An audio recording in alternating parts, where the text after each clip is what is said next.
However, Odd manages to get her out through a back door, and both escape on a scooter. While driving, Odd calls Wyatt and asks for help, explaining that Robert tried to kill them and that he needs officers to be sent immediately. Unfortunately, by the time the officers arrive, the church has been completely destroyed, leaving no trace of what happened. Later, one of the officers named Byrne finds Odd and asks him several confused questions. He shows Odd a photo of Robert, asking him to confirm his identity. After Odd explains what happened again, Byrne lets him go because he receives an emergency call reporting that a girl has been brutally murdered in the forest. Most alarmingly, she was the police chief Wyatt's girlfriend, making this case personal for him. The only witness is a man in shock, so Wyatt orders the capture of Robert. Meanwhile, H returns home with Stormy by his side.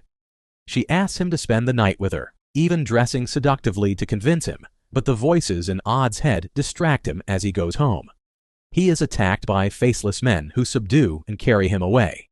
However, during the process, one of the bullets hits Odd, and suddenly he wakes up in his bed, safe and sound. The alarm reminds him that he is running late for work, so he skips his shower and rushes to the mall that night. Odd then decides to follow the clues from his nightmare. The faceless men wore bowling uniforms, so he heads there. Upon arriving, he notices that the employees' uniforms are identical to those of the attackers from his dream. A dream that Viola also had regarding her family, who share a similar gift that she has never mentioned for fear of rejection.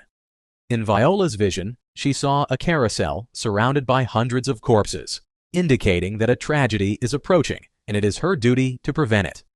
Suddenly, a noise is heard when Viola goes to check on her children to make sure they are safe. Odd observes that several